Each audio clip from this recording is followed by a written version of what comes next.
The broadcast is now starting. All attendees are in listen-only mode. GIT की online classes में आप लोगों का स्वागत है। आई होप आप लोगों को आवाज सुनाई दे रही होगी। किसी को वॉइस से लेकर दिक्कत है तो उसको बताएं, नहीं तो फिर हम लोग अपने क्लास शुरू करें। कल की क्लास में हम लोगों ने सीखा था memory unit of computer system.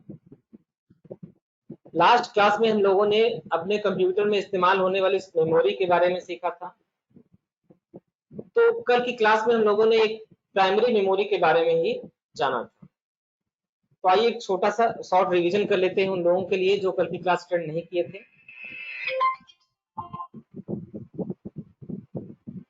सबसे पहली चीज, आपके सामने स्क्रीन पर कुछ मेमोरीज दिख रही हैं, जैसे हार्ड डिस्क है, एसएसडी है, फ्लैश ड्राइव है, सीडी है, डीवीडी है, रोम है।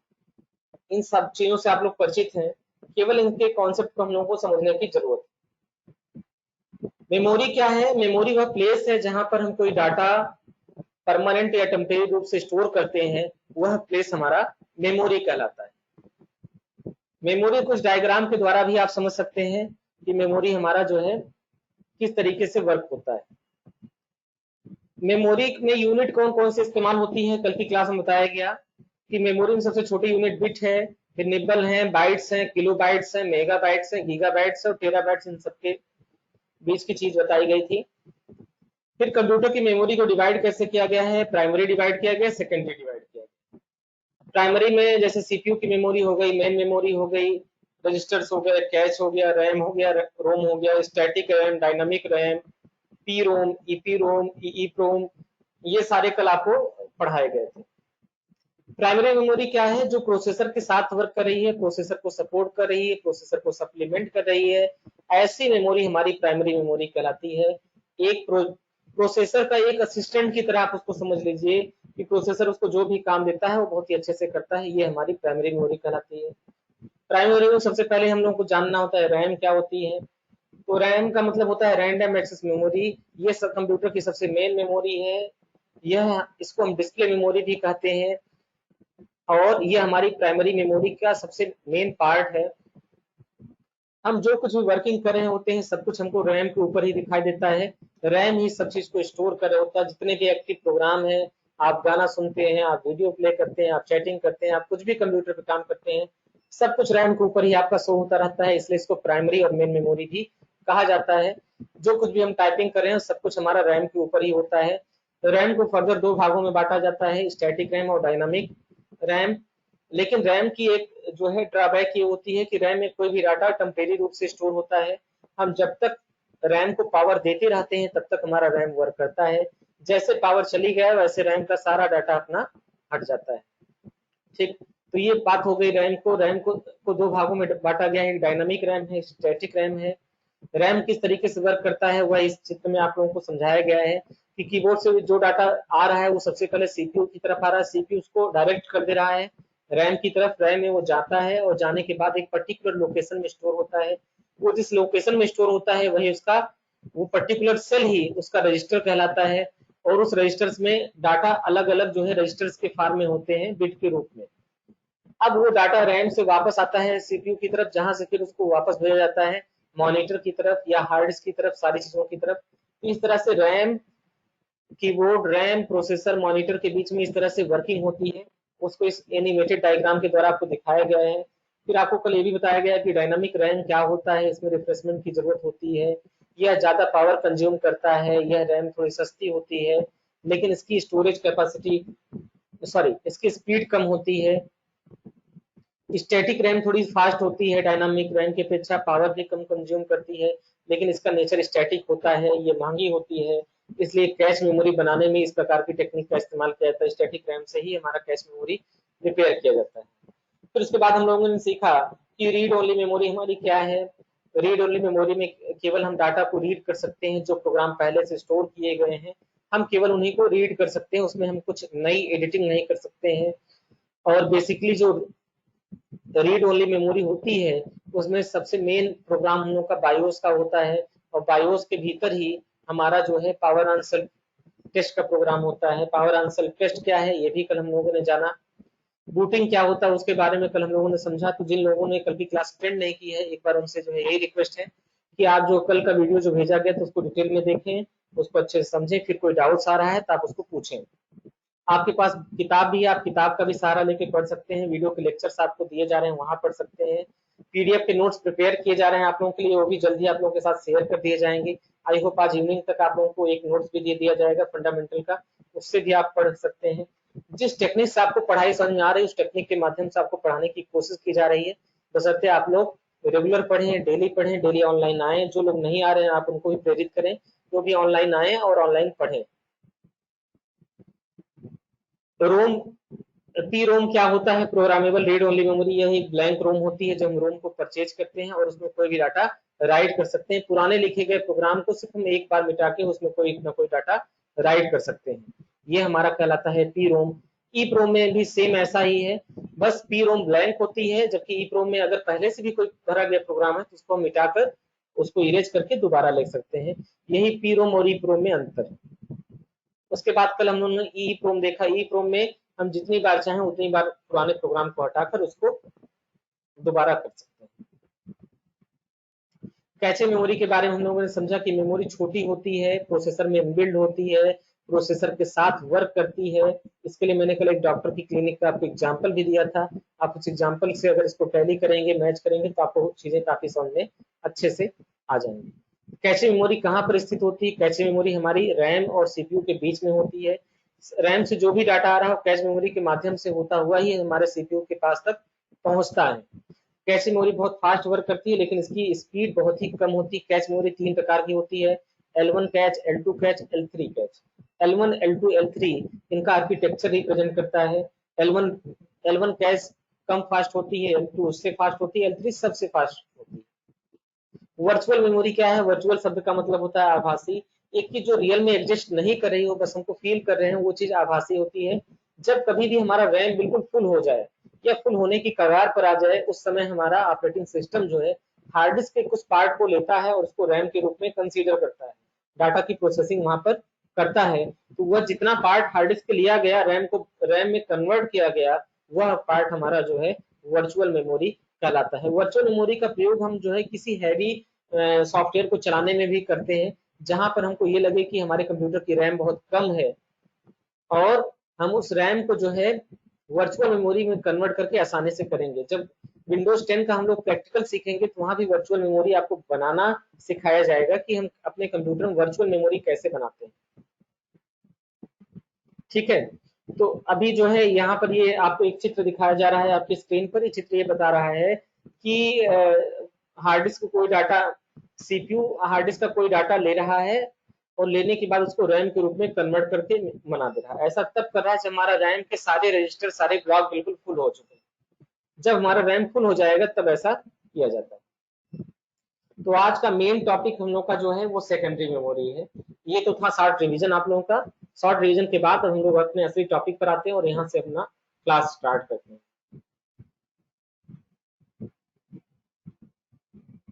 ठीक है, तो सबसे पहला चीज समझिए, सेकेंडरी मेमोरी जो भी है, सेकेंडरी मेमोरी जो भी है वो सारी मेमोरी हमारी परमानेंट नेचर की है। सेकेंडरी मेमोरी जो भी है वो हमारी परमानेंट नेचर की होती है, यानी इसमें अगर एक बार कोई डाटा स्टोर कर दिया जाए तो वो डाटा हमारा तब तक डिलीट नहीं होता जब तक कोई यूजर उसको अलग से डिलीट ना करे। तो सेकेंडरी मेमोरी में कौन कौन सी चीजें आती हैं?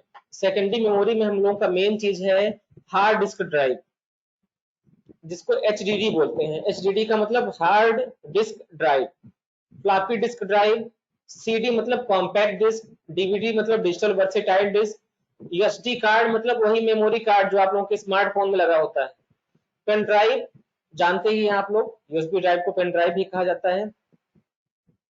तो इन जितने भी मेमोरी है, इन सबसे सबसे इनका प्राइमरी फीचर्स ये होता है कि अगर इस मेमोरी में आप कोई भी डाटा स्टोर कर रहे हैं तो वह डाटा आपका परमानेंट इसमें स्टोर रहेगा। तब तक स्टोर रहेगा जब तक इसमें कोई वायरस का इन्फेक्शन ना हो जाए, ठीक, या यूजर इसको खुद डिलीट ना करे। ठीक, यानी इसमें डाटा कोई भी अगर आप स्टोर कर रहे हैं तो बिल्कुल परमानेंट नेचर का है और वो परमानेंट डाटा स्टोर करने के काम आता है।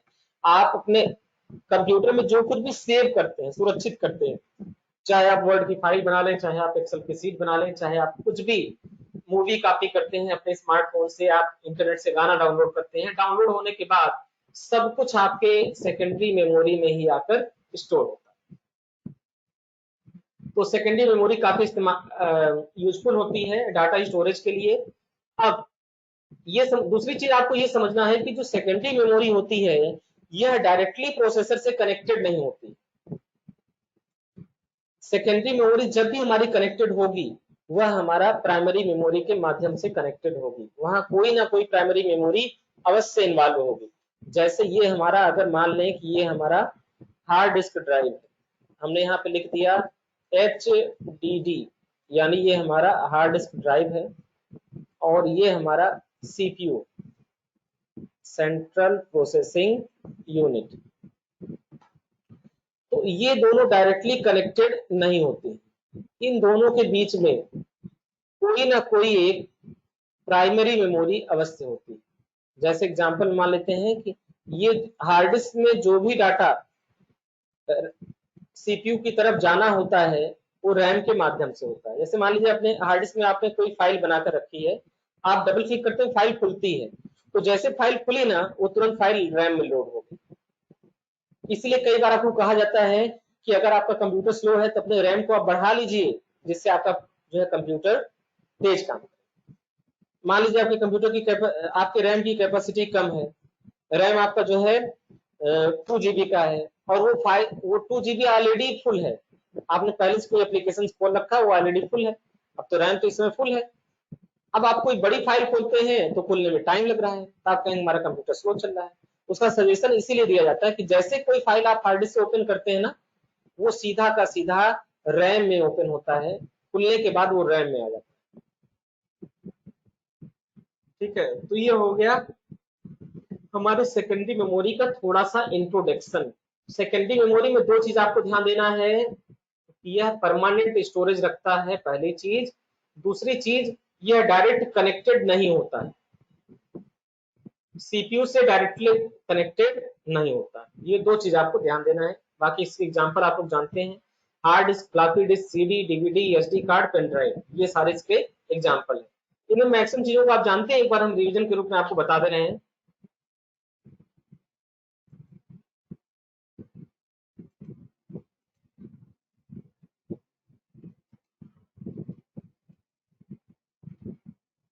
सबसे इंपॉर्टेंट चीज हमारे कंप्यूटर का हार्ड डिस्क होता है, तो पहले एक बार हम लोग हार्ड डिस्क ड्राइव को अच्छी तरीके से समझते हैं कि हमारा हार्ड डिस्क ड्राइव क्या होता है।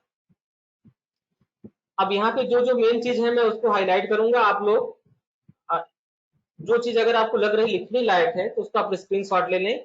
और हाँ, एक चीज और आपको बता दें कि आज आप लोगों के साथ इस फंडामेंटल का एक नोट शेयर किया जाए और आप उस नोट से पढ़ाई करिए। देखिए, पढ़ाई का जो माध्यम आपको समझ में आ रहा है, जो माध्यम आपको अच्छा लग रहा है, उस माध्यम से पढ़िए। ऑनलाइन क्लास चलाने का मेन ऑब्जेक्टिव यही है कि किसी न किसी माध्यम से आप पढ़ें। आपको वीडियो से पढ़ना अच्छा लगता है तो आप वीडियो से पढ़ें, आपको टेक्स्ट पढ़ने अच्छे लगते हैं तो PDF की फाइल आपके साथ शेयर की जाएगी, किताबों से पढ़ना अच्छा लगता है, किताब ऑलरेडी आपको दिया गया है। लेकिन लॉकडाउन के समय को बर्बाद ना करें, उसको कहीं ना कहीं यूटिलाइज करें अपनी पढ़ाई में, क्योंकि लाइफ में टाइम बहुत इंपॉर्टेंट होता है। एक बार जो समय बीत जाता है वो लौट कर कभी दोबारा नहीं, जो समय बीत गया सो गया। तो समय बीतने के बाद सिर्फ पछतावा रह जाता है मन में कि काश उस समय ये काम कर लिया होता तो अच्छा रहता। तो बाद में वो पछतावा ना रहे, इसलिए जरूरी है कि इस समय हम अपने टाइम का पूरा अच्छे तरीके से यूटिलाइजेशन करें। ठीक, इसके लिए वीडियो भी आप लोगों के साथ शेयर किए जा रहे हैं, वीडियो डाउनलोड करिए, पढ़िए, किताब आपके पास वो पढ़िए, PDF की फाइल में आपको दे रहा है वो पढ़िए। उसके बाद भी अगर आपको कुछ लग रहा है कि अगर ऐसा कंटेंट हमको मिले तो हम पढ़ाई कर सकते हैं, तो आप उसको हमको व्हाट्सएप करिए, हम कोशिश करेंगे कि वो सारी आवश्यकताएं आपकी पूरी करें, इसको आप घर बैठे आराम से पढ़ सके। ठीक, इसीलिए हमने प्रैक्टिकल का सेशन नहीं शुरू किया है, क्योंकि प्रैक्टिकल शुरू होने के बाद बहुत लोगों के पास लैपटॉप नहीं है, तो कंप्यूटर नहीं है, तमाम दिक्कतें हैं। अब इसलिए थियरी के सारे लेसन को लेकर चल रहे हैं। जब थियरी का लेसन शुरू हो जाएगा तो प्रैक्टिकल बताया जाएगा, प्रैक्टिकल नोट भी करवा दिया जाएगा, जिससे जब इंस्टीट्यूट अपना ओपन होगा तो वहां पे सिर्फ सबसे अच्छी चीज आपको यही रहेगी कि आपको पुरानी चीजें भूली नहीं रहेंगी, आपके माइंड में सब कुछ स्टोर रहेगा पहले से। तो आप हम लोग उसी के आगे सिलेबस अगर अपना पढ़ना भी शुरू करेंगे तो भी हम लोग को कोई दिक्कत नहीं आएगी। आप लोगों के संपर्क में जो नए बच्चे हैं जो इस क्लास को नहीं ज्वाइन करें किसी कारण, बस मुझसे देखिए कि आप उनकी क्या हेल्प कर सकते हैं, उनको किस तरह ज्वाइन करा सकते हैं। कोशिश करिए कि सब के सब लोग आकर इस क्लास को ऑनलाइन पढ़ें। जो ऑनलाइन नहीं पढ़ रहा है उसको जो है वीडियो शेयर किया जा रहा है, आप उस वीडियो को दूसरे बच्चों के साथ भी शेयर करें जो उनके सीखने के इच्छुक। तो लर्निंग नेवर स्टॉप, पढ़ाई को कभी रोका नहीं जा सकता है, न रोकना चाहिए। विद्यार्थी का पहला धर्म होता है पढ़ना। सबसे पहले आप लोग पढ़ाई करें, पढ़ाई पर अपने ध्यान दें। लॉकडाउन का समय है, घर बैठे हैं, 1 GB डाटा आपको मिल ही रहा है, उसका इस्तेमाल करिए पढ़ाई में। ठीक, व्हाट्सएप फेसबुक तो जीवन भर चलाना ही चलाना है, लेकिन मेन जो है आपका उद्देश्य है पढ़ाई। तो जो हमारे पास रिसोर्सेज है उनका सही इस्तेमाल करना भी हमको जरूरी है। तो बातें बहुत हो गई, अब आते हैं अपने टॉपिक पर। सबसे पहला जो है हम लोगों को समझना है हार्ड डिस्क ड्राइव। हमारी हार्ड डिस्क ड्राइव क्या होती है? यह कंप्यूटर सिस्टम का मेन सेकेंडरी स्टोरेज डिवाइस होता है। हम जितना भी डाटा स्टोर करते हैं ना, वो सारा हमारा हार्ड डिस्क में आके प्राइमरी रूप से स्टोर होता है। यहाँ तक कि जो मेरी ऑपरेटिंग सिस्टम की फाइलें हैं वह भी फाइल मेरी हार्ड डिस्क में स्टोर होती है। ऑपरेटिंग सिस्टम का मतलब Windows XP, Windows 7, Windows 8, Windows 10, आप जो भी आप चलाते हैं वह सारी ऑपरेटिंग सिस्टम की फाइल भी आपकी हार्ड डिस्क में आकर स्टोर होती है। पहला पॉइंट आपको ये मानकर चलना है कि यह है आपके सिस्टम का मेन स्टोरेज डिवाइस है। सबसे पहली चीज आपको ये समझना है कि आपके सिस्टम का मेन स्टोरेज है। हार्ड डिस्क को ही मेन स्टोरेज डिवाइस बोला जाएगा। अब यहाँ पे मेमोरी शब्द का इस्तेमाल नहीं कर सकते। हम ये नहीं कर रहे हैं कि हार्ड डिस्क हमारे कंप्यूटर की मेन मेमोरी है, नहीं, यहाँ पे इस्तेमाल किया जा रहा मेन स्टोरेज डिवाइसेज है। तो कभी भी आपको स्टोरेज डिवाइस पूछा जाए तो आप समझ जाइए कि सेकेंडरी वाला पूछा जा रहा है, परमानेंट वाला पूछा जा रहा है। और अगर भी कभी भी मेमोरी पूछा जाए तो आप समझ जाइए कि प्राइमरी की बात की जा रही है। दूसरा चीज, यह नॉन वोलाटाइल मेमोरी होता है। सेकेंड चीज जो पॉइंट नोट करने वाला है वो पॉइंट है नॉन वोलाटाइल। नॉन वोलाटाइल का मतलब इसमें कोई भी डाटा आप स्टोर करते हैं तो अस्थायी रूप से सेव होता है। ठीक, तो दो चीज आपको समझ में आ गया कि एक जो है ये मेन स्टोरेज डिवाइस है, दूसरी नॉन वोलाटाइल है। तीसरी हार्ड डिस्क कंप्यूटर में डाटा स्टोर करने के लिए सबसे प्रचलित स्टोरेज डिवाइस है, यानी सबसे ज्यादा इस्तेमाल इसका किया जाता है। यानी कोई भी डाटा अगर हमको स्टोर करना है तो सबसे ज्यादा यूजफुल उसमें डिवाइस हमारी कौन सी है? हार्ड डिस्क है। किसी भी कंप्यूटर में कोई और स्टोरेज डिवाइस हो ना हो, लेकिन एक हार्ड डिस्क जरूर लगा होता है। आप कोई भी कंप्यूटर उठा के देख लीजिए, उसमें कोई secondary storage device, pen drive, floppy disk हो या ना हो, लेकिन उसमें एक हार्ड डिस्क जरूर होता है। अगर आपका सिस्टम चल रहा है तो उसमें हार्ड डिस्क अवश्य होगा, बगैर हार्ड डिस्क को चलेगा ही नहीं। ये भी बात है। हार्ड डिस्क में एल्युमिनियम के बने एक या एक से अधिक पतले डिस्क होते हैं जिन्हें चुंबकीय पदार्थ आयरन ऑक्साइड की लेयर चढ़ाई जाती है, उसमें परत चढ़ी होती है। सारे डिस्क एक मजबूत पैकेट के अंदर सॉफ्ट में लगे होते हैं। प्रत्येक डिस्क में डाटा रीड और राइट करने के लिए रीड राइट हेड का इस्तेमाल किया जाता है। समझिए, हार्ड डिस्क में प्लेट बनी होती है, जैसे एक प्लेट ये हो गई, इसके ऊपर एक दूसरी प्लेट हो गई, इसके ऊपर एक तीसरी प्लेट हो गई, इस तरह ढेर सारी प्लेटें बना दी जाती है। अच्छा, इन प्लेटों के ऊपर जो है आयरन ऑक्साइड की लेयर होती है। कोई भी प्लेट है उसके ऊपर एक लेयर लगा दी गई। अब इस लेयर पर ही डाटा रीड और राइट करने का काम किया जाता है, और ऐसी लेयरों की संख्या बहुत ही ज्यादा होती है। एक लेयर हो गई, दूसरी लेयर हो गई, तीसरी लेयर हो गई, ऐसे ढेर सारे लेयर्स। ठीक, दूसरी चीज, हार्ड डिस्क में दो चीज और समझने के लिए है, एक है ट्रैक और दूसरा है सेक्टर। सपोज करो ये हार्ड डिस्क की एक प्लेट की बात हम कर रहे हैं, हर प्लेट में ट्रैक और सेक्टर। चलो इसको हमने जो है इस तरीके से डिवाइड कर दिया, तो ये मेरा सेक्टर बन गया। यानी हम बोल सकते हैं कि ये पहला सेक्टर है, ये पार्ट यहां से लेके यहां तक, ये जो पार्ट है ना, ये पार्ट एक सेक्टर है। तो हम बोल सकते हैं कि फर्स्ट सेक्टर है, ये सेकंड सेक्टर है, ये थर्ड सेक्टर है। इसी तरह ये सारे सेक्टर बने। अब इसमें ट्रैक भी होता है। ट्रैक को कैसे समझ सकते हैं? एक मैं दूसरा प्लेट बना रहा हूं ट्रैक को समझाने के लिए। अब आप देखिए, इसको इस तरीके से भी हम लोग छोटे छोटे पार्ट में डिवाइड कर सकते हैं। तो ये ट्रैक है, ये हमारा पहला ट्रैक है, हमने बोल दिया T1 यानी फर्स्ट ट्रैक। ये पहला ट्रैक है, ये दूसरा ट्रैक है, ये तीसरा ट्रैक है, ऐसे बहुत सारे ट्रैक होते हैं। यानी हार्ड डिस्क की प्लेट जो है वो ट्रैक और सेक्टर से डिवाइड होती है। तो अगर यहाँ पर हमारा पहले से सेक्टर बना हुआ है और इसी में हम ट्रैक बना दें तो हमारा हार्ड डिस्क का आर्किटेक्चर इस तरीके से होता है। ये कॉन्सेप्चुअल लेवल पे ये सारी चीजें होती हैं, समझाया। अब जो भी डाटा स्टोर होता है इसी ट्रैक और सेक्टर के मध्य में स्टोर होता है, ट्रैक और सेक्टर से उसको आइडेंटिफाई किया जा सकता है। अच्छा, ये जितने भी डिस्क हैं सबको एक शाफ्ट के अंतर्गत सुरक्षित रखते हैं। शाफ्ट का मतलब होता है धुर्रा, एक कोई मोटी ऐसे जो है लेयर है, कोई सॉलिड अल्युमिनियम की लेयर है या कुछ भी सॉलिड चीज है, इसी के भीतर ये सारी डिस्क हमारी घूमती। तो ये बिल्कुल उसके मिडिल में होता है, बीच में होता है और वहां से सारी डिस्क हमारी घूमती। उस पर वर्क करने के लिए रीड राइट हेड लगाए जाते हैं, यानी ट्रैक और सेक्टर पे दो हेड लगे होते हैं, रीड और राइट। सॉरी, एक ही हेड होता है जो रीड का भी काम करता है, राइट का भी काम करता है। तो हर प्लेट के लिए एक एक हेड लगा दिए गए हैं, उस डिस्क से वो डाटा को रीड करेगा और राइट करेगा। जब भी डाटा को रीड राइट करना होता है तो डिस्क तेजी से घूमते हैं और इनके घूमने की गति को आरपीएम में मापा जाता है। अब दूसरा क्वेश्चन आप लोग के एग्जाम में अक्सर आता है कि हार्ड डिस्क की में जो डिस्क है उसकी प्लेट को घूमने की स्पीड किस में होती है? उसकी स्पीड होती है आरपीएम, रेजोल्यूशंस पर मिनट। यानी एक मिनट में डिस्क कितना चक्कर लगा रहा है, एक डिस्क ऐसे घूम रहा है तो एक मिनट में कितने चक्कर लगा रहा है वही उसका आरपीएम हो गया। उदाहरण के लिए 7200 आरपीएम वाले हार्ड डिस्क, 5400 आरपीएम वाले हार्ड डिस्क, ये सारे हार्ड डिस्क। तो जो हार्ड डिस्क जितना तेजी से रोटेट करेगा वो उतना ही फास्ट चलेगा।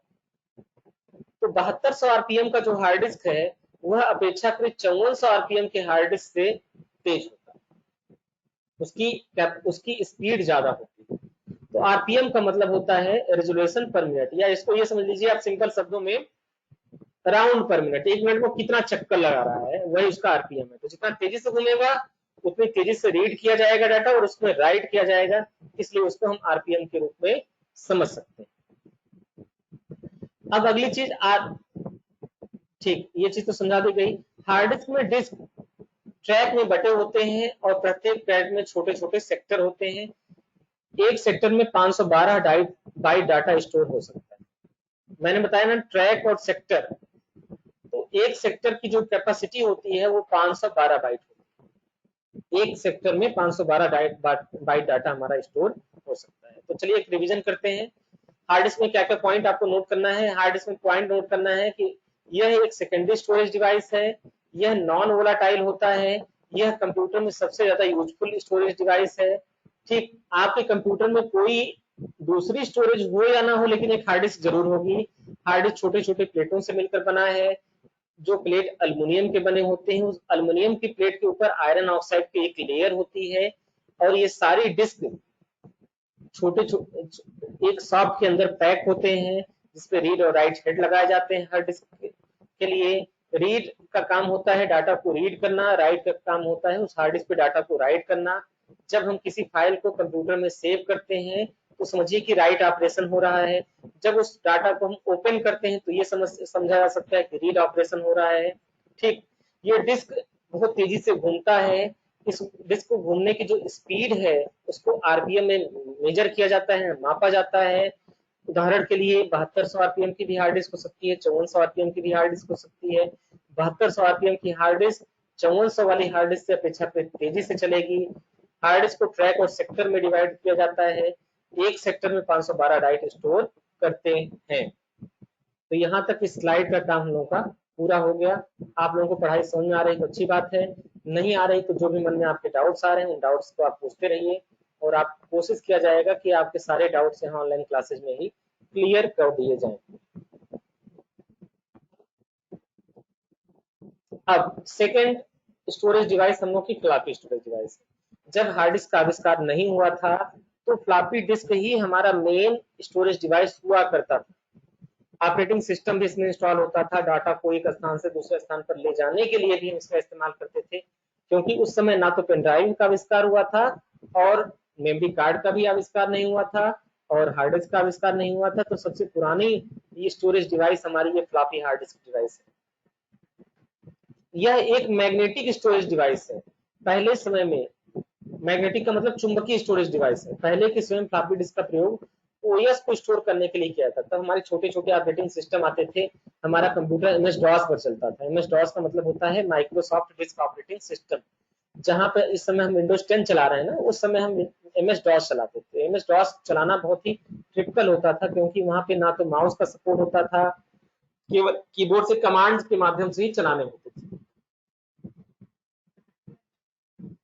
इसकी साइज 1.4 MB की होती थी। अब सोचिए कितनी छोटी सी फ्लॉपी ड्राइव होती थी कि एक फ्लॉपी डिस्क में केवल 1.44 MB ही डाटा स्टोर होता था।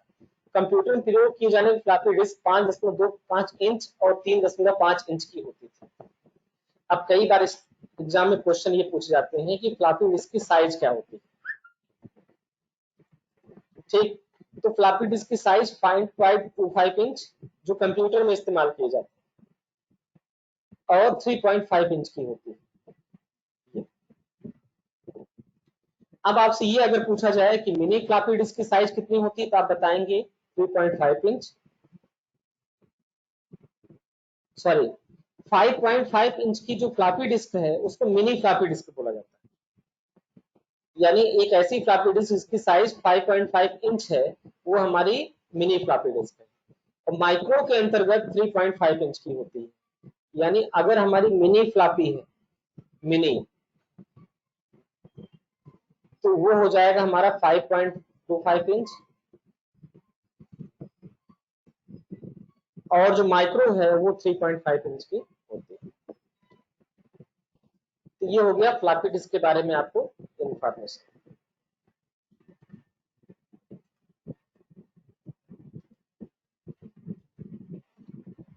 अगला है कॉम्पैक्ट डिस्क। इस डिस्क के बारे में ज्यादातर लोग पहले से जानते हैं, लेकिन फिर भी इस डिस्क के बारे में बता दिया जा रहा है। सबसे पहली चीज देखिए, फ्लॉपी डिस्क मैग्नेटिक कॉन्सेप्ट पर चलता था। उसमें चुंबकीय अवधारणा लगाया जाता था कि उसमें डाटा को रिकॉर्ड करने के लिए, रीड करने के लिए। लेकिन जो ये कॉम्पैक्ट डिस्क है ये ऑप्टिकल डिस्क, यानी इसमें लेंस का इस्तेमाल होगा, प्रकाश चुंबकीय किरणों का इस्तेमाल किया जाएगा डाटा को रीड करने के लिए और राइट करने के लिए। तो सबसे पहली पॉइंट डिस्क है ऑप्टिकल डिस्क। एग्जाम में क्वेश्चन पूछे जा सकते हैं कि निम्नलिखित में से ऑप्टिकल डिस्क है, तो वहां पे सीडी दे दिया गया, हार्ड डिस्क दे दिया गया, पेन ड्राइव दे दिया गया। ठीक इस तरीके से कई सारे ऑप्शन हैं, तो आपको वहां पे सीडी सेलेक्ट करना है। अगर सीडी नहीं तो डीवीडी सेलेक्ट करना है, क्योंकि सीडी, डीवीडी और बीआरडी ये तीनों ऑप्टिकल डिस्क हैं। तीनों की वर्किंग सेम है, काम करने का तरीका सेम है, सिर्फ अंतर क्या, उनकी साइज। तो एक जो कॉम्पैक्ट डिस्क की जो साइज है वो 700 MB मानी जाती है ना। कुछ कॉम्पैक्ट डिस्क 720 MB की, 730 MB की, 740 MB तक के आते हैं, लेकिन जो स्टैंडर्ड साइज है उसका 700 MB तक माना जाता है। इसकी चौड़ाई 1.2 mm और लंबाई 12 सेंटीमीटर की होती है। ये जरूरत के अनुसार 3 प्रकार के होते हैं। एक सीडी रोम, सीडी आर, ठीक, और सीडी आर डब्ल्यू। अब इसमें क्या क्या अंतर हो समझिए। सीडी रोम में जो डाटा और सॉफ्टवेयर होता है उसे केवल पढ़ा जा सकता है, उसमें कोई परिवर्तन नहीं किया जा सकता सीडी रोम में। ठीक, दूसरी चीज जो सीडी आर है, इसमें हम एक बार डाटा या सॉफ्टवेयर डाल सकते हैं, फिर इसमें दोबारा कोई परिवर्तन नहीं कर सकते। ठीक, तीसरी सीडी आर डब्ल्यू का मतलब हो गया कि उसमें जितनी बार चाहे उतनी बार हम डाटा लिख सकते हैं। आर का मतलब होता है रीड और डब्ल्यू का मतलब होता है राइट। तो जितनी बार चाहे उतनी बार डाटा उसमें राइट कर सकते हैं। ठीक है, सुनाया। तो कॉम्पैक्ट डिस्क एक प्रकार का ऑप्टिकल डिस्क है। इसकी चौड़ाई 1.2 मिलीमीटर और लंबाई 12 सेंटीमीटर की होती है। 3 प्रकार के ये होते हैं, सीडी रोम, सीडी आर रोम और सीडी आर डब्ल्यू। तो आर में सिर्फ हम एक बार राइट कर सकते हैं, RW में हम एक से अधिक बार भी राइट कर सकते हैं, और रोम में जो प्रीवियस राइट हैं केवल उन्हीं को हम देख सकते हैं, पढ़ सकते हैं, वो राइटेबल नहीं होते। तो आप लोग जब मार्केट में लेने जाते हैं तो आजकल ज्यादातर RW ही मिलता है, और मिलता है CDR। जैसे देखिए यहाँ पर लिखा है ना, सोनी CDR। देखिए यहाँ से आप उसको पहचान सकते हैं। CDR मतलब ये कौन सा है, ये हमारा सेकेंड टाइप का है, ये वाला, जिसमें हम सिर्फ एक ही बार डाटा को राइट कर सकते हैं। लेकिन कुछ ऐसे भी आते हैं जिसमें RW लिखा रहेगा, यहाँ पर एक W और बढ़ जाएगा, यानी इसमें हम जितनी बार चाहें उतनी बार डाटा को लिख कर राइट।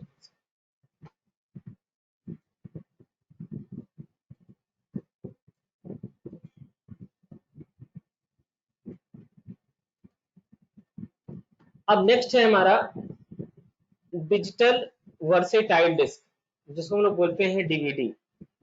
डीवीडी भी सीडी की तरह एक ऑप्टिकल डिस्क होता है। हमारा जो डीवीडी है ना, वो भी सीडी की तरह एक ऑप्टिकल डिस्क होता है, किंतु दोनों इसकी स्टोरेज क्षमता में अंतर होता है। वहां पर स्टोरेज क्षमता 780 MB तक होती थी, और यहाँ स्टोरेज क्षमता जो है डीवीडी की जो है वह 4.7 GB की।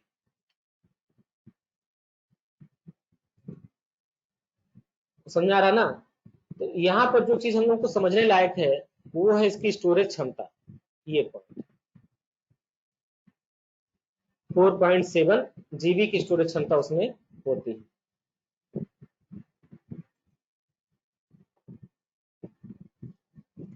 वहीं पर सीडी की क्षमता 783 MB की होती थी।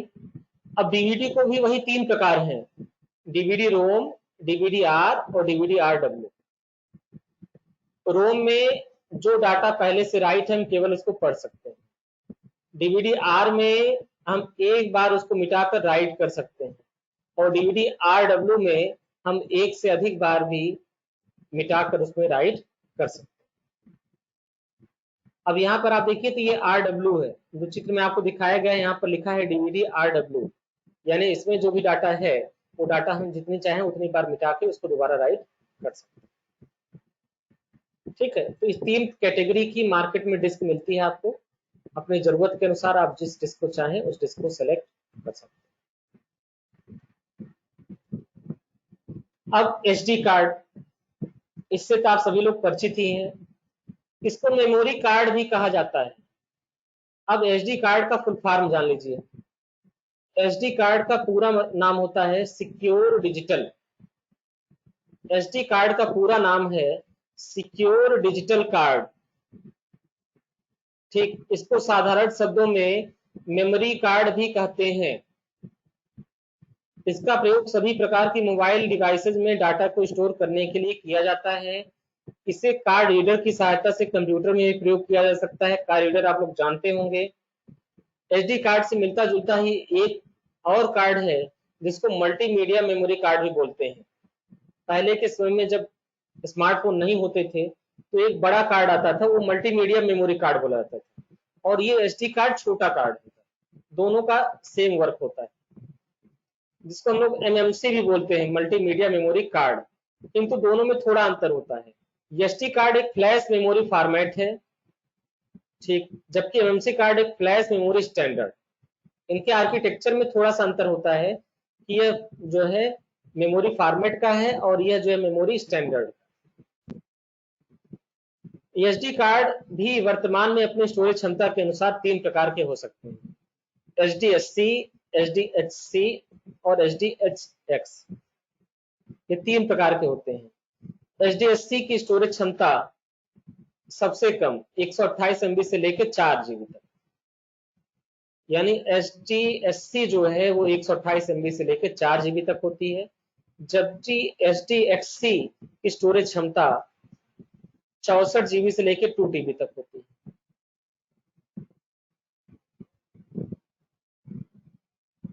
ठीक है, और इनके बीच में HDSC आते हैं जिसकी स्टोरेज क्षमता 4 GB से लेकर 32 GB तक है। ठीक, तो ये 3 प्रकार के हो गए, स्टोरेज क्षमता के अनुसार उनका एक क्लासिफिकेशन किया गया है। इसका पूरा नाम सिक्योर डिजिटल कार्ड है, यस से मतलब सिक्योर, डी मतलब डिजिटल कार्ड हो गया, इसको मेमोरी कार्ड ही बोला जाता था। इसमें एक और प्रकार का कार्ड आता है, इसको मल्टीमीडिया मेमोरी कार्ड बोलते हैं, जिसको एमएमसी कहते हैं।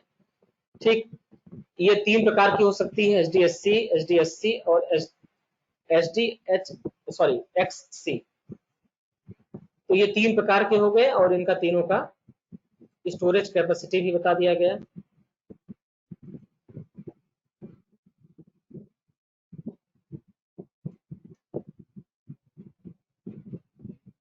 नेक्स्ट है अपना पेन ड्राइव। बहुत ज्यादा आजकल इसका इस्तेमाल होता है। मेमोरी, देखिए मेमोरी कार्ड का इस्तेमाल ज्यादातर मोबाइल फोन में किया जाता है, स्मार्टफोन में किया जाता है, और कंप्यूटर के लिए ज्यादातर हम जो है इस्तेमाल करते हैं पेन ड्राइव। पेन ड्राइव को फ्लैश ड्राइव के नाम से भी जाना जाता है।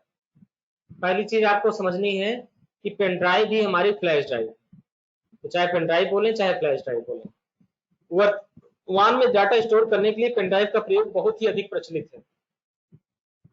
यह एक्सटर्नल स्टोरेज है। देखिए अब यहाँ पर दो शब्द आपको समझा दें, इंटरनल स्टोरेज और एक्सटर्नल स्टोरेज।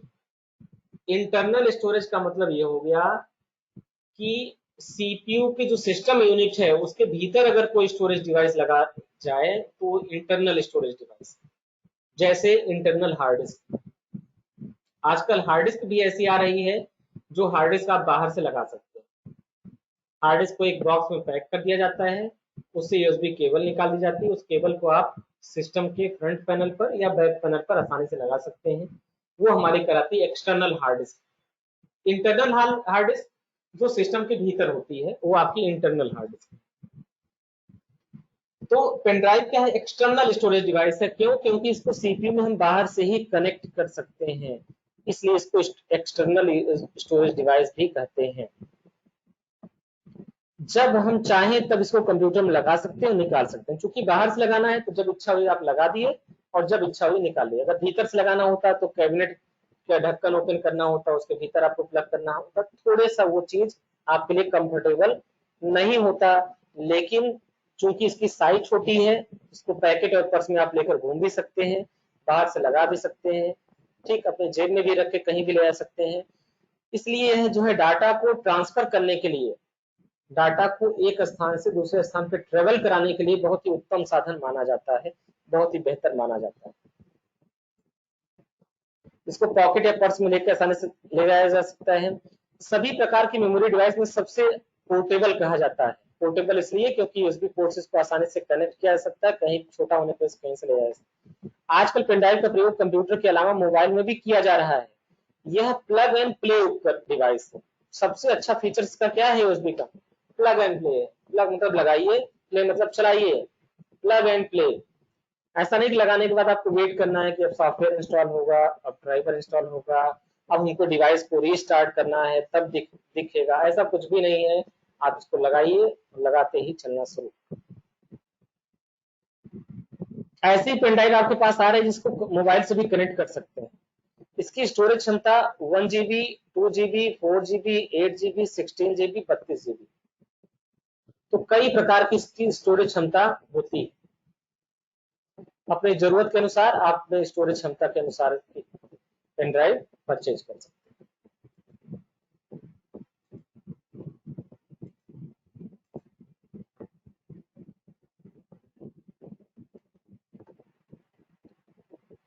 तो यहाँ पर ये था हम लोग का सेकेंड स्टोरेज मेमोरी का सेकेंड लेसन, जिसमें आज हम लोगों ने देखा सीडी क्या है, डीवीडी क्या है, फ्लॉपी डिस्क क्या है, हार्ड डिस्क क्या है, ये सारी चीजों को हम लोगों ने सीखा। अब एक बार क्वेश्चन की तरफ देखते हैं कि बच्चों के दिमाग में क्वेश्चन क्या क्या आ रहे हैं।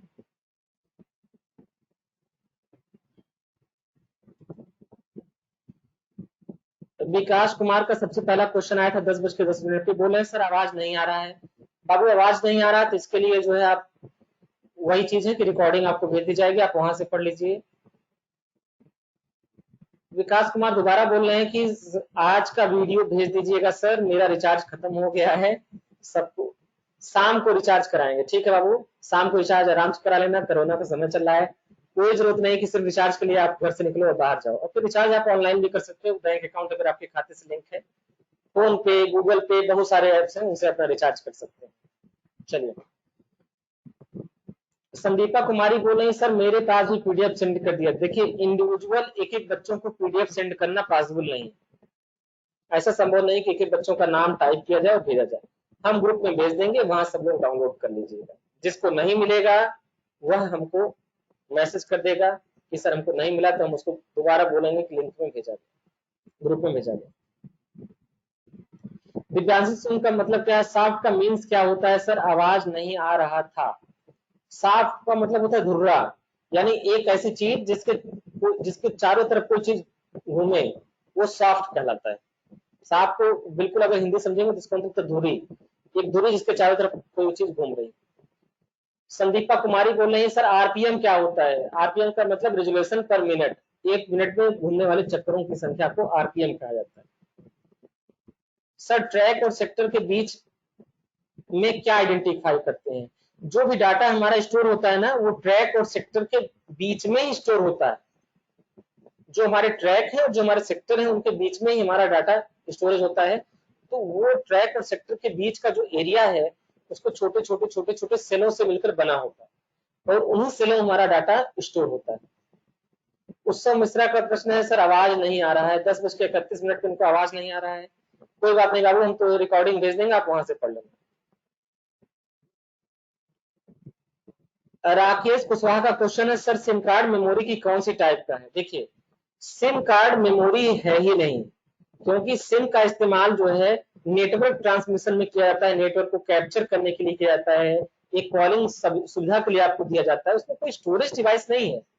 इसलिए SIM card is not any storage device, कोई स्टोरेज डिवाइस नहीं, कोई मेमोरी नहीं है। संदीपा कुमारी का क्वेश्चन है सर जीबी क्या होता है? जीबी मेमोरी का एक स्टोरेज डिवाइस है। कल की क्लास का वीडियो देखिए, वहां जीबी को हमने बताया है।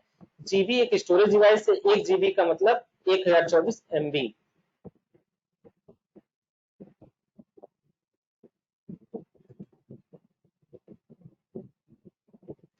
वीरू कुमार गौतम बोल रहे हैं हाँ।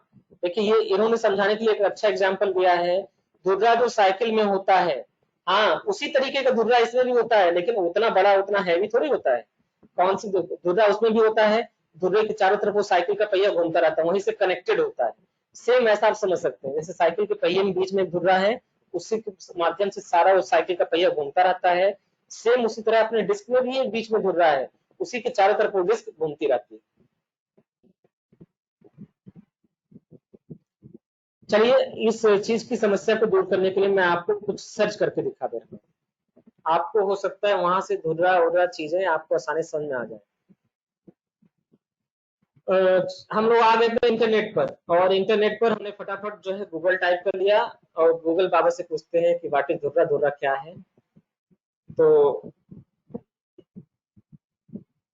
हार्ड डिस्क ड्राइव इमेज,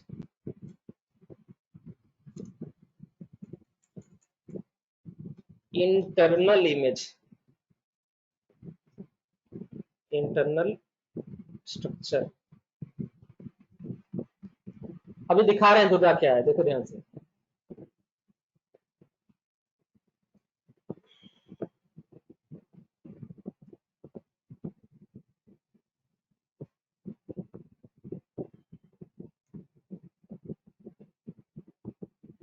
कुछ दिखा?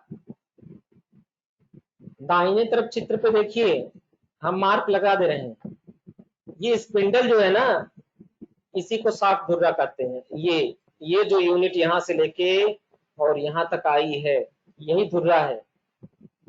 और ये हमारी प्लेटें हैं, और ये जो है हमारे हेड हैं, रीड राइट हेड हैं, ये दोनों हार्ड डिस्क में। और ये देखिए सेक्टर बनाया गया है। देखिए, ये ट्रैक और सेक्टर को यहाँ डिफाइन किया गया है। देखिए, ये जो हाईलाइटेड एरिया वही सेक्टर है, और ये ट्रैक डिफाइन किया गया है। इस प्रकार से ट्रैक होता है, ये हमारा सेक्टर होता है, ये हमारे प्लेट हैं। इस तरह हार्ड डिस्क में ढेर सारी प्लेट जुड़ी होती हैं, और हर प्लेट के ऊपर और नीचे हेड होते हैं। एक हेड हमारा रीड के लिए होता है, दूसरा राइट के लिए होता है, यानी एक से डाटा हम उस पर रीड करते हैं, दूसरे से राइट करते हैं। अब कुछ क्लियर हुआ? सॉफ्ट धुर्रा क्या है? यही बीच का जो स्पिंडल है वह सॉफ्ट धुर्रा है, और ये रोटेशन के डायरेक्शन को बताया गया है कि प्लेटें इस तरीके से घूमती हैं। अभी भी नहीं क्लियर हुआ तो बताओ, क्वेश्चन लिखकर भेजो, फिर उसको दूसरे से इमेज में हम आपको समझाएं। अभी समय बचा हुआ है, और दिमाग में जो क्वेश्चन आप भेजो उसको मैं इंटरनेट से सर्च करके आपको बता दूंगा कि वो चीज होती क्या है। चलिए एक बार दोबारा क्वेश्चन की तरफ आते हैं, हो सकता है कोई क्वेश्चन इन लोगों का आया हो।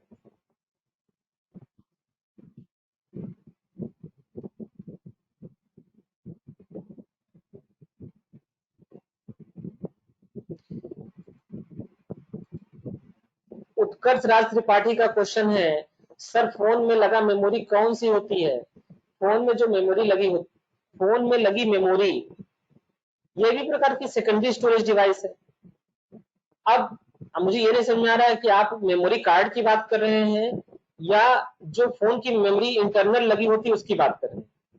दोनों के लिए बता दे रहे हैं, जो फोन में इंटरनल मेमोरी है आप उसको कंप्यूटर के हार्ड डिस्क से कंपेयर कर सकते हैं, और जो मेमोरी कार्ड है वह जैसे आप बाहर से यूएसबी पेन ड्राइव लगाते हैं ना, उस तरीके से माना जा सकता है।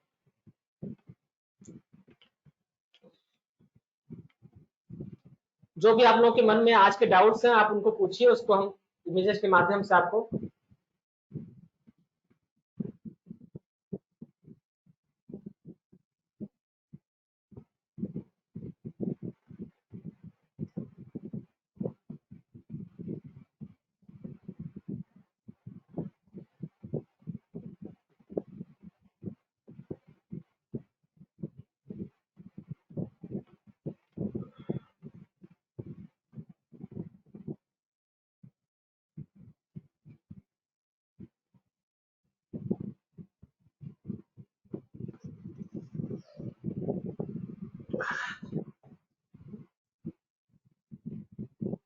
देखिए। इसी बीच एक क्वेश्चन आया है विशाल रोनियार जी का, ये पूछ रहे हैं एसडी कार्ड में सिलिकॉन और जर्मेनियम का बना होता है, हार्ड डिस्क में किस एलिमेंट का यूज होता है? हार्ड डिस्क मैंने बताया कि हार्ड डिस्क जो प्लेट है वो एल्यूमिनियम की है, जो प्लेट है, और प्लेट के ऊपर जो लेयर लगाई गई है वो आयरन ऑक्साइड की, ये इसका मतलब।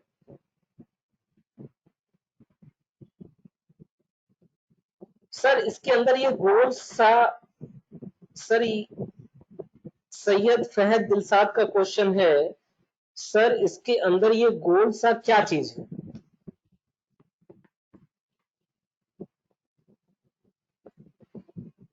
देखिए ये जो पूरा है वही आपका सॉफ्ट है, और ये छोटी छोटी प्लेटें हैं, और इसमें ये ट्रैक और सेक्टर को समझाया गया है कि ऐसे ट्रैक बनाए जाते हैं, और ये हमारा सेक्टर।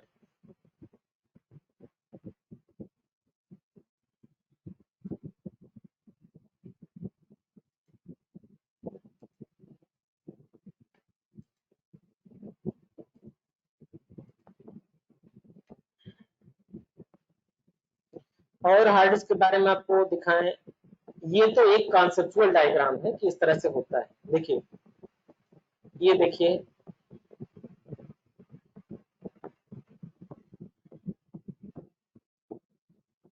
दिखा, ये हार्ड डिस्क का एक चित्र आप लोगों के सामने दिखाया गया। ये प्लेट है जिसपे जो एल्युमिनियम की प्लेट है और उसके ऊपर जो है लेयर लगाए गए। ये ढेर सारी प्लेटें यहाँ पर हैं, इसके भीतर कई सारी प्लेट हैं, ऊपर से रीड राइट हेड है, स्पिंडल मोटर है जो इस डिस्क को घुमाता है, ये सस्पेंशन है जो इस हेड का मूवमेंट कराता है, ये हेड की आर्म है, ये सॉफ्ट एक्सेस है, ये देखिए ये सॉफ्ट एक्सेस है, ये वीसीएम है। तो इस तरह अपने मोबाइल में भी अगर आप इमेजेस सर्च करेंगे तो आपको ढेर सारी इमेजेस मिलेंगे।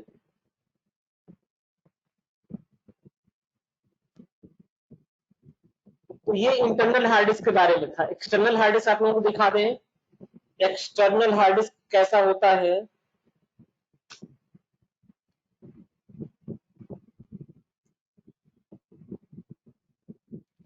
ये देखिए सारे एक्सटर्नल हार्ड डिस्क आपके सामने दिखाए जा रहे हैं।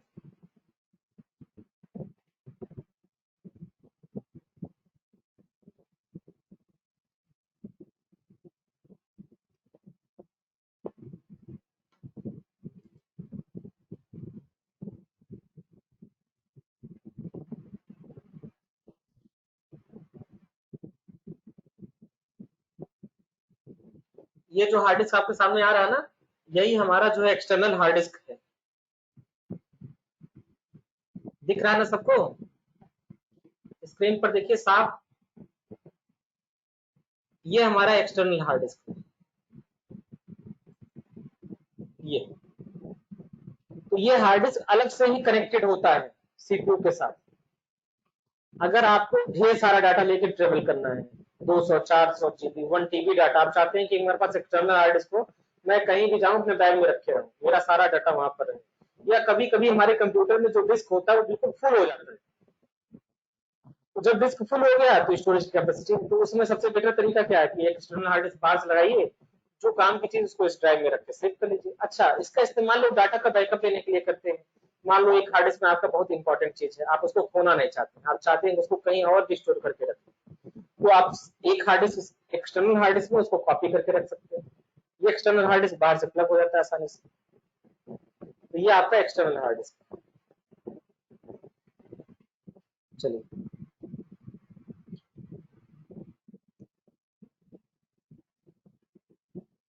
और क्वेश्चन आप लोग पूछें, जो आपको डाउट्स मन में आ रहे हैं वो सब क्वेश्चन पूछें। और कोई चीज आपको समझ में आई हो, उसको दिखाने देखने की इच्छा हो तो बताएं।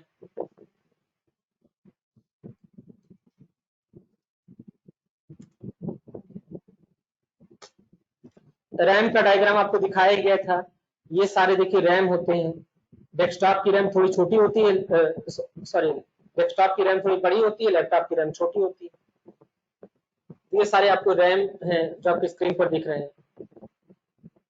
ठीक, तो रोम के बारे में देखना है तो रोम को भी हम आपको दिखा दें, रोम की मेमोरी कैसे होती है।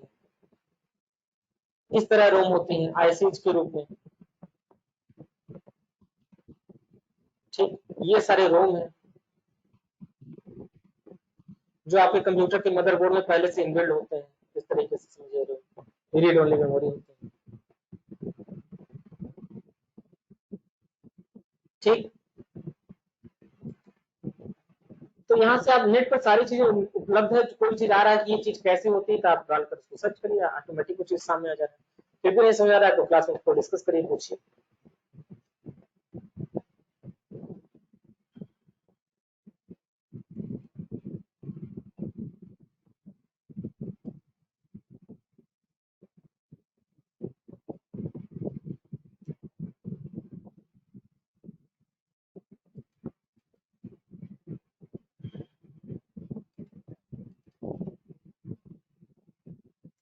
ठीक, अब आप लोगों की क्वेश्चंस कोई नहीं आ रहे हैं, आई होप आप लोगों की क्लास आज की समझ में आ गई होगी। तो अब आज की क्लास हम लोग यहीं पर समाप्त कर रहे हैं। कल सुबह जो है फिर अपना जो है निर्धारित समय 10 बजे से अपनी क्लास प्रारंभ होगी और 10 से 11 तक हम लोग आराम से पढ़ेंगे। तो जो नोट्स की बात हम करें तो वो भी आप लोगों के साथ शेयर कर दिया जाएगा। किताब आप लोगों के पास है ही, आप उस किताब से पढ़ाई करें। ठीक है, तो बहुत बहुत धन्यवाद कि आप लोग ऑनलाइन क्लास किए। आगे भी आप लोग क्लास करते रहिए रेगुलर। जो नहीं जुड़े हैं उनको भी कोशिश करिए कि जोड़ा जाए। जो नहीं पढ़ रहे हैं इस समय ऑनलाइन उनको भी प्रेरित करिए पढ़ें। जो वीडियोज हम आपके साथ दे रहे हैं उनको अपने फ्रेंड के साथ शेयर करिए। ठीक है, और दूसरी चीज, जब वीडियो आप यूट्यूब पर प्ले करते हैं तो अपना चैनल आता है जीआईटी एजुकेशन के नाम से। आप यहाँ पर जाएंगे ना यूट्यूब पर, यूट्यूब तो सब लोग आजकल चला लेते हैं।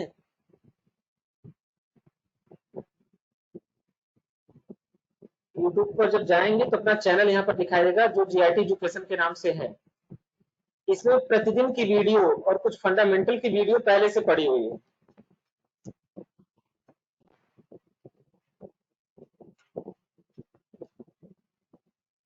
ये जीआईटी एजुकेशन आप सर्च करेंगे तो इस तरह से अपना जो लोगो है इंस्टीट्यूट का जो आपके बैग पर छपा है वो यहाँ पर दिखाएगा। आप जान जाएंगे कि ये अपना है। कुछ नहीं दिए, वीडियोज भी अपने दिखाएंगे जो मैंने रिकॉर्ड करके भी रिसेंटली करी। और इसमें खोजने में आपको दिक्कत होगी तो आप यहाँ पर चले जाएं, इस चैनल पर क्लिक करें। अब इस चैनल जो ओपन करेंगे ना तो यहाँ सब्सक्राइब का बटन दिखेगा, उसको सब्सक्राइब कर लीजिएगा। जितने वीडियो अपलोड करेंगे तुरंत मैसेज आपको मिल जाएगा कि कौन सी वीडियो आज सर ने अपलोड की है, आप उसको देख सकते हैं, एक नोटिफिकेशन आएगा। फिर प्लेलिस्ट में जाएं आप, और प्लेलिस्ट में जाने के बाद आपको यहाँ फंडामेंटल की लाइव क्लासेस की प्लेलिस्ट मिलेगी। यहाँ सारी चीज आपके सामने उपलब्ध है। अभी 6 क्लास चली, 6 वीडियो यहाँ पर उपलब्ध, ठीक, वो सारी चीजें। अब आप यहाँ पे देखेंगे तो कंप्यूटर फंडामेंटल की भी 8-9 वीडियोस पड़ी हुई है, ठीक, तो यहाँ से भी फंडामेंटल आप पढ़ सकते हैं स्टेप बाय स्टेप। और किसी टॉपिक की वीडियो आपको चैनल नहीं मिल रही है, वो वीडियो आपको चाहिए तो आप वीडियो हमको बोलिए, या तो उस वीडियो को हम बनाकर आपके साथ शेयर करेंगे, या किसी दूसरे की अच्छी वीडियो रहेगी तो आपके साथ शेयर करें। प्राइमरी ऑब्जेक्टिव है पढ़ाई का होना, ठीक है। तो बस अब आज की क्लास हम लोग यहीं पर समाप्त कर रहे हैं। Thank you very much. आप लोग क्लास अटेंड करिए ऐसे डेली और मन लगा के पढ़ाई करिए।